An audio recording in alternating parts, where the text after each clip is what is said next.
Chers amis, bonjour. Donc voilà le dernier cours de cette année sur le livre de Ruth. On va reprendre un point dont on avait déjà parlé plus ou moins, mais on va essayer de l'approfondir. C'est ce mariage entre Mahlon et Ruth. Ce mariage, parce qu'il pose des grandes questions. Reprenons le contexte pour ceux qui n'auraient pas suivi. Elimelech, qui était le grand de la génération en Eretz Israël, fuit au pays de Moab, car il y a la famine en Eretz Israël, et lui, comme le dit le Talmud, refuse de participer à l'effort de famine en faisant profiter de ses biens qui étaient nombreux et les personnes dans le besoin, et donc il s'enfuit d'une manière assez lâche vers le pays de Moab. Le texte nous dit clairement que la famille d'Elimelech était très importante. On va nous dire d'ailleurs qu'ils s'appellent des Ephratim. Ephratim, c'est considéré comme des gens importants. Donc, Elimelech part au pays de Moab, il est avec ses fils, Mahlon et Kilion, avec sa femme, Naomi, et voilà que Mahlon et Kilion se marient sur place, donc à Moab, avec des filles de l'endroit qui sont Ruth et Orpa. Tout ça nous l'avons dit, nous l'avons expliqué dans les cours précédents. La question qui se pose est comment ont-ils pu épouser des femmes de Moab? Certes, il y avait un manque de loyauté vis-à-vis de leur peuple, puisqu'ils avaient quitté le pays en proie à la famine alors qu'ils avaient la possibilité d'aider les gens sur place. Malgré tout, quel rapport entre ce manque de solidarité vis-à-vis du peuple et le fait de se marier avec des personnes de Moab, qui n'étaient pas juives évidemment, et qui en plus de cela, à cette époque-là, il était écrit, il n'y avait pas encore eu la fameuse exégèse, il était écrit dans la Torah, ni un Moabite ni un Ammoni ne rentreront dans l'assemblée de Dieu. Et eux avec qui ils vont se marier précisément avec cela. Alors, l'opinion la plus connue est celui de Rabbi Meir. Je suis ici, encore une fois, l'explication du Rav Nosson Sherman dans son commentaire sur Askroll, la Bible commentée sur le livre de Ruth. L'opinion la plus connue, celle de Rabbi Meir, qui nous dit il ne les avait pas convertis, il ne leur avait pas demandé de faire le mikvé. Donc, d'après cette opinion, effectivement, il n'y avait pas de mariage. C'est pas un mariage. Pas un mariage, ça ne s'appelle pas une union. Ou plutôt, oui, une union, mais pas un mariage dans le sens que pour qu'il y ait mariage, dans le droit juif, il faut qu'il y ait des kiddushin. Il faut qu'il y ait donc un acte concret, comme dans tous les droits, dans le droit français, dans tous les droits qui existent, il faut un acte concret qui symbolise le mariage. Or, il ne peut pas y avoir de kiddushin avec une femme qui est moabite, qui n'est pas juive. Donc sur ce point, il n'y a pas de mariage. Une union peut-être, mais pas de mariage. Donc de ce point de vue, le mariage, l'union avec eux n'est qu'une indication déplaisante de plus, la manière dont les gens vont sombrer quand ils coupent avec la communauté. Dans le Talmud, on voit effectivement que Ruth va se convertir auprès de Naomi, ce qui veut bien dire qu'elle n'était pas convertie avant, puisqu'on voit en détail, on en a parlé dans les cours précédents, comment Naomi va lui expliquer toutes les règles qui régissent la nouvelle entrée dans la Torah avec la conversion au judaïsme. Ça explique pourquoi Naomi elle va essayer avec beaucoup d'amour, mais aussi beaucoup d'énergie, de renvoyer Orpa et Ruth chez elle, car si elles étaient juives à ce moment-là, évidemment, elle ne les aurait pas renvoyées. Elle ne leur aurait pas dit de retourner à leur famille et à leur Dieu, comme on l'a expliqué, puisque Orpa est retourné directement à son Dieu. Mais d'un autre côté, et c'est là que les questions vont commencer à se poser, si vraiment les épouses moabites étaient restées non converties pendant leur mariage, il y a d'autres problèmes. Premier problème, Ruth parle à chaque fois, et avant même de sa conversion dont fait état le Talmud, elle parle de Naomi comme sa belle-mère. Mais si ce n'est pas la femme, officiellement, ce n'est pas de Kiddushin, ce n'est pas la femme de Mahlon, alors Naomi n'est pas sa belle-mère. Premier point. Deuxième point, lorsqu'elles vont arriver ensemble en Eretz Israël, Naomi va chercher à trouver un mari pour Ruth. Alors elle va chercher à choisir un mari. Quel mari? Un mari de la famille de son ancien mari, pour accomplir de manière éloignée la loi du Lévira, selon laquelle si l'époux décède, eh bien la femme va se marier avec son frère pour prolonger sa postérité. Si elle n'a pas pu se marier avec son frère, elle va se marier avec le parent le plus proche. Mais cela fonctionne si, effectivement, il y a eu mariage. Mais mariage, encore une fois, avec des kiddushin, sur le plan de la loi juive. Mais si elle n'était pas juive lorsqu'elle s'est mariée avec Mahlon, à ce moment-là, quel mariage y a-t-il? Il n'y avait pas de mariage. Donc si Ruth n'a jamais été légalement mariée à Mahlon, alors la majorité de l'histoire de Ruth est incompréhensible. Boaz est le parent qui a le droit de rachat sur les biens de Ruth, parent donc éloigné. Mais quel bien? Quel bien de Ruth? Si elle n'était pas mariée avec Mahlon, si elle n'était pas concrètement mariée avec lui, alors elle n'a aucun droit sur ses biens, sur son héritage, tout simplement. Boaz accepte la responsabilité morale de ce lévira par son mariage avec Ruth. Or, encore une fois, seule une veuve d'un mariage juif est tenue de respecter le lévira. Ruth, si elle n'était pas juive avant d'arriver en Eretz Israël, même si elle s'est convertie par la suite, il n'en reste pas moins qu'elle n'avait aucune obligation de se marier à ce moment-là avec Boaz, et lui-même n'avait aucune obligation de se mettre avec elle. Donc là, ce sont tous les chapitres 3 et 4 du livre de Ruth qui sont incompréhensibles si on explique qu'au moment du mariage avec Mahlon, Ruth n'était pas convertie. On pourrait chercher à résoudre ces contradictions selon l'optique talmudique. Mais il y a une autre optique, c'est celle-là que nous allons regarder aujourd'hui pour ce dernier cours de cette année sur le livre de Ruth. C'est l'avis du Zohar Hadash. Alors là, je dirais la même chose que dans le cours précédent. Je n'ai pas l'habitude de porter à la connaissance de mes élèves, de mes amis avec qui je fais cours, des textes de Kabbalah, car selon notre tradition ancrée, la Kabbalah ne peut s'étudier qu'après l'âge de 40 ans, après avoir étudié parfaitement le Talmud. Toutefois, il y a certains textes qui se rapprochent de la littérature ésotérique, notamment ici le Zohar HaChadash, qui se rapprochent davantage de pensées juives et qui sont compréhensibles. Et cela, effectivement, il me semble, à mon sens, qu'on peut les étudier non seulement, mais également les partager. D'ailleurs, vous allez voir que ce texte du Zohar Hadash, comme beaucoup de textes du Zohar, ressemble beaucoup à un texte du Midrash. Je passe la petite parenthèse technique et je vous lis ce Midrash tout de suite, ce Zohar. Rabbi Pédot demanda au fils de Rabbi Yossi, Ish Socho, puisque Ruth était une prosélyte, pourquoi ne lui avait-on pas donné un nom juif? Alors, on l'a rappelé il y a quelques semaines, il y a plusieurs explications là-dessus. Certains disent effectivement que Ruth est une exception, car c'est notamment l'opinion du traité Brachot à la page 7, c'est une exception pour Ruth, parce qu'il y avait quelque chose déjà de fort dans son nom, qui annonçait le roi David qui allait rassasier, Réva, qui allait rassasier Hachem par ses chants, par ses louanges. Donc Ruth n'aurait pas eu ce changement de nom habituel pour une conversion, c'est une opinion. Ici, le Zohar va prendre une autre opinion. Il lui répondit, voici ce que j'ai entendu dire. Elle avait un autre nom. Et quand elle épousa Mahlon, on l'appela Ruth. Et à partir de ce moment-là, elle utilisa ce nom. Car elle fut convertie lors de son mariage avec Mahlon et non après. Donc, revirement de situation. Autre manière complètement différente de voir les choses, d'après ce Zohar. Ruth aurait été convertie la première fois avant d'épouser Mahlon. On lui dit oui, mais il est écrit par la suite, où tu demeureras, je demeurerai, et ton Dieu est mon Dieu. Donc on voit qu'il y a cette discussion entre Ruth et Naomi est en train de lui expliquer tout ce qu'est le judaïsme, tout ce qu'est la Torah. Si elle avait déjà été convertie auparavant, quel intérêt de lui expliquer? Et Ruth accepte tout. Si elle avait déjà été convertie, pourquoi ceci aurait-il été nécessaire à ce moment-là? Il lui répond, Dieu préserve que Mahlon l'ait épousée alors qu'elle était encore idolâtre. En fait, quand elle se maria, elle se convertit. Mais il subsistait un doute quant au mobile de sa conversion comme pour Orpa.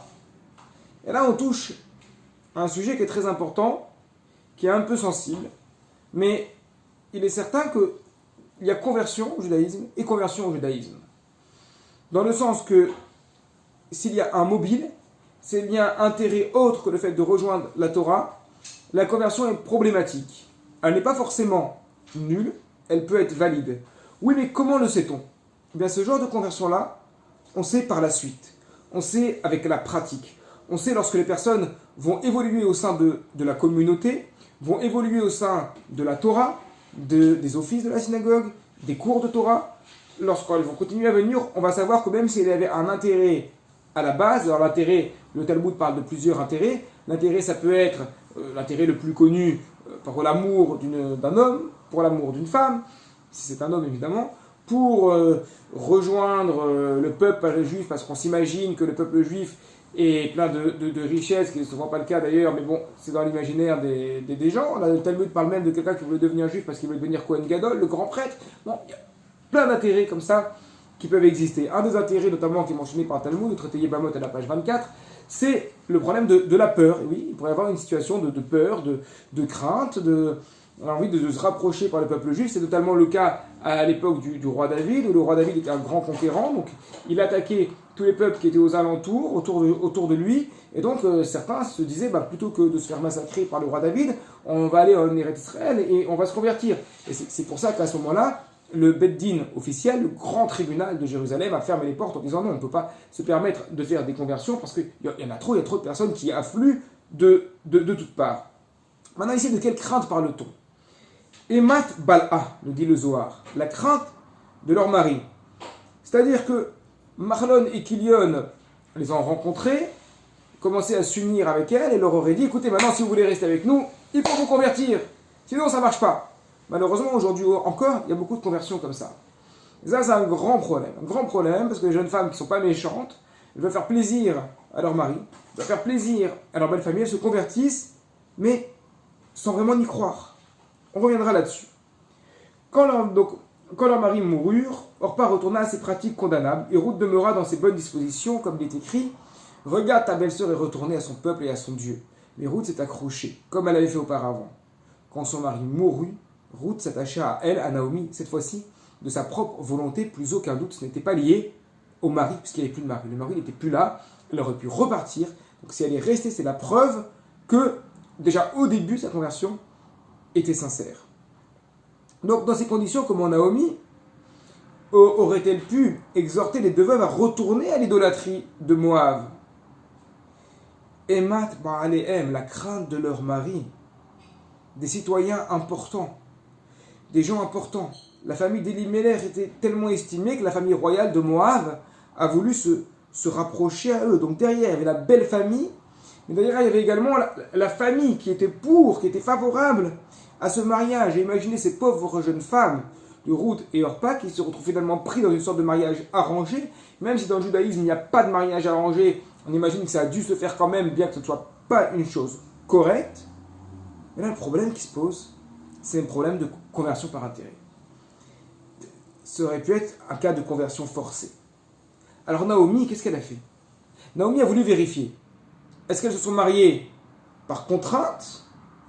Contrainte sociale, pas de contrainte physique, personne ne leur a mis un pistolet sur la tête, une contrainte sociale vis-à-vis de leur fiancé, vis-à-vis de leur famille à elle-même, ou est-ce qu'il y avait une conversion sincère? Et donc, elle les a testées à ce moment-là. Orpa a prouvé, comme nous dit le Rambam, Sofa mochiach al techilata. Sa fin a prouvé son début. Elle a prouvé en quittant sa belle-mère qu'elle n'était pas intéressée en réalité par la Torah. Elle n'était pas intéressée. Ruth, elle, a continué. Le test de Naomi a fonctionné.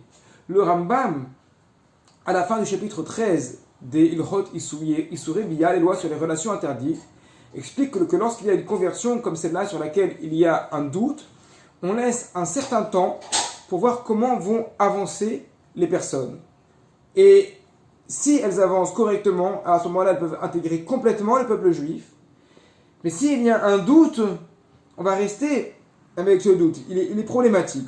Nous allons revenir sur la halakha du Rambam un peu plus tard. Donc, Naomi se posait la question. Sont-elles devenues des juifs convaincus au cours de leur mariage ou l'accompagnent-elles en Eretz Israël par pure pitié pour elles? C'est une autre question aussi qui se posait pour elles. Peut-être qu'elles ont pitié de leur belle-mère. Elle veut vérifier ça. Orpa s'en retourne, fait un baiser d'adieu et prouve que cette conversion n'était pas sincère. Ruth sort victorieuse de l'histoire. Le Rambam ne limite pas ce problème-là à Mahlon et Kilion.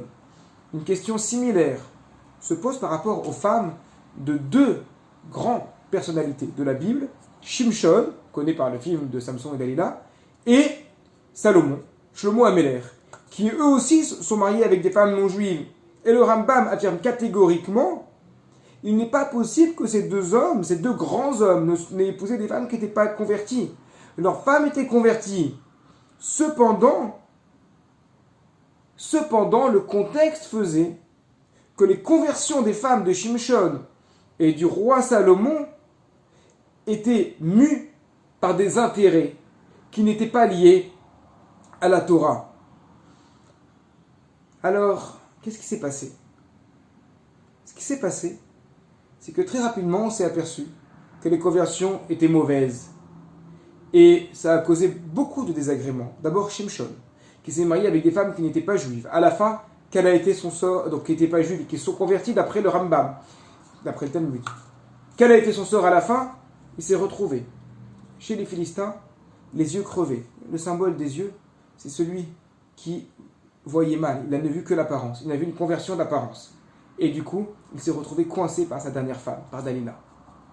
Le roi Salomon, le plus grand juste, l'un des plus grands justes de l'histoire, et à la fin de sa vie, nous dit le texte, ces femmes ont détourné son cœur et l'ont poussé vers l'idolâtrie.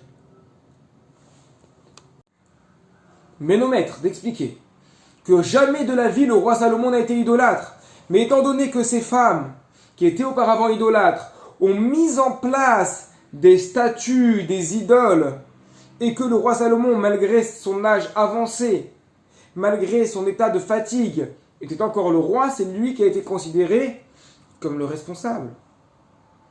Donc les femmes de Shimshon et de Shlomo Ameler se convertirent pour se marier et non par conviction. Et donc, nous dit le Rambam, le texte les appelle toujours des non-juives. La Torah considère toujours comme des non-juives des personnes qui se sont converties uniquement par intérêt, même si après, devant tout le monde, elles s'appellent des personnes juives. Ça, c'est quelque chose d'incroyable qu'il faut prendre en compte. La Mishnah nous dit que le prophète Eliaou ne viendra pour dire qui parmi les familles d'Israël fait vraiment partie des familles d'Israël ou n'en fait pas vraiment partie. Donc, ce qui s'est passé avec les premières conversions de Ruth et Orpa, ce qui s'est passé avec les conversions des femmes de Shlomo Ameler, ce qui s'est passé avec les conversions de Shimshon. Et donc Naomi, qui était une femme juste, connaissant cela, connaissant le risque, n'a pas voulu faire comme si de rien n'était. Et elle a insisté pour qu'il y ait une sorte de, pas une reconversion, mais pour que la conversion première soit confirmée. Très important, avant de conclure sur le plan des idées, le Rav Nesson Sherman précise bien, je vous lis ce qu'il dit. Il doit être absolument clair que la discussion ci-dessus ne se veut pas et ne doit pas être prise comme la base d'une quelconque décision halachique. Encore moins pour critiquer les uns ou les autres, car les gens qui sont convertis ont un très très grand mérite, et ils sont parfois critiqués à tort. On a tendance à les regarder, ah regarde, lui, il est converti, mais il fait pas ça de bien ou pas bien. Déjà qu'on se regarde soi-même, après on pourra parler des autres. D'accord? Ça c'est un premier point. Ce qu'on a dit ici, c'est pour réfléchir sur le plan des idées, pour comprendre la situation, de quoi il en retourne. Il faut bien comprendre que si Naomi a agi ainsi, c'est par amour. Par amour pour Ruth. Par amour pour Orpa aussi. Parce qu'elle savait très bien la responsabilité que c'est de rejoindre le peuple juif. Si la conversion n'était pas sincère, n'était pas une vraie conversion, alors il valait mieux qu'elle parte de son côté. J'ai eu récemment des cas, car je m'occupe moi-même de conversion au judaïsme, dans la pratique, de personnes qui voulaient se convertir, qui étaient en couple, avec un juif qui lui-même n'était pas pratiquant. Donc, lorsque le dossier de conversion m'est échu, je leur ai dit, vous savez, c'est très très bien de vouloir vous convertir, et kol hakavod, c'est fantastique la conversion au judaïsme. Et c'est fantastique, monsieur, pour vous, que vous allez vous rapprocher de la Torah. C'est quelque chose d'incroyable. Quelque chose de vraiment incroyable. Mais, maintenant, vous vous êtes mis en couple avec une femme qui n'est pas juive. Donc c'est un problème, parce que d'abord, le couple n'existe pas avant le mariage. Bon, c'est une première chose, très important. Et deuxièmement, même si après la conversion de madame, et après votre mariage, vous décidez de rester ensemble, pour que la conversion porte ses fruits, il faut que vous aussi, vous soyez pratiquants. Donc il faut qu'on vous voit également à la synagogue, il faut qu'on vous voie au cours de Torah, il faut qu'on voit que l'amour de la Torah ne peut pas être que chez cette jeune femme, il faut qu'elle soit également chez vous, parce que l'amour de la Torah, c'est pas quelque chose d'égoïste. Dans la Torah, la famille est une donnée qui est fondamentale. Le couple, c'est quelque chose d'important, et le couple doit marcher dans le même sens, dans la même voie, évidemment. Donc j'ai eu ce discours, effectivement, et quelques temps après, j'ai eu un coup de fil de la dame qui s'occupe des cours de conversion, et qui m'a dit que voilà, telle jeune femme a décidé d'arrêter sa conversion. Que vous dire? D'abord, kol hakavod, bravo. Bravo d'avoir l'honnêteté. L'honnêteté de se dire, bon, je ne suis pas prête, mon conjoint non plus n'est pas prêt, pas maintenant. Peut-être plus tard, Bezrat Hashem. Peut-être plus tard, le temps de réfléchir, le temps de mûrir sa réflexion, s'il y a une véritable sincérité. Parce que rentrer dans le peuple juif, intégrer la Torah, c'est tout simplement, et je conclurai par là ce cycle de cours sur les livres de Ruth, c'est suivre le modèle de Ruth. C'est s'apercevoir qu'il y a parfois des difficultés, s'apercevoir qu'il y a des épreuves. Ce n'est pas simplement vouloir être en couple avec une personne et vouloir vivre heureux ensemble, et puis se retrouver comme dans un beau roman ou dans un beau film d'amour. Vous savez, dans les films, dans les séries télévisées, souvent, les méchants, ce sont ceux qui veulent maintenir les traditions familiales, ce sont ceux qui veulent maintenir les traditions religieuses et qui empêchent le couple de se retrouver, avec un amour véritable. Mais cette manière de voir par les films, cette mentalité-là, elle ne correspond pas du tout à ce que nous prenons dans la Torah. Dans la Torah, la vérité, c'est la tradition. Suivre la tradition, obéir à la tradition, respecter la Torah. Et si cela peut se faire par l'union, si cela peut se faire par le shalom, si cela peut se faire en rapprochant les gens, alors évidemment, il faut rapprocher. Il faut que nous puissions tous nous rapprocher ensemble, nous rapprocher de la Torah. Si l'on n'est pas prêt à faire ce pas, à se rapprocher, à accepter les mitzvot de la Torah, pour le bien de tous, il vaut mieux en rester un peu à l'écart, temporairement. Et puis le temps de réfléchir, le temps de prendre conscience, le temps de mûrir, et alors à ce moment-là, lorsqu'arrivera le temps de retourner vers la Torah. Voilà quelques idées par rapport au cours, par rapport à Ruth, au livre de Ruth, par rapport à la conversion. Donc comme je l'ai dit tout à l'heure, il n'y a pas de loi pratique à ressortir de ce cours-là, pas du tout. Encore moins de jugement sur telle ou telle personne qui est en conversion ou qui est convertie, chas v'shalom, qu'à Dieu ne plaise de juger défavorablement des personnes qui font une démarche qui est tout à fait louable, mais quelques idées pour notre réflexion, dans notre rapport à Hachem, dans notre rapport à notre peuple juif et dans notre rapport à l'honnêteté vis-à-vis de nous-mêmes également. Je vous dis Chag Sameach, une très bonne fête de Shavuot et une bonne réception de la Torah.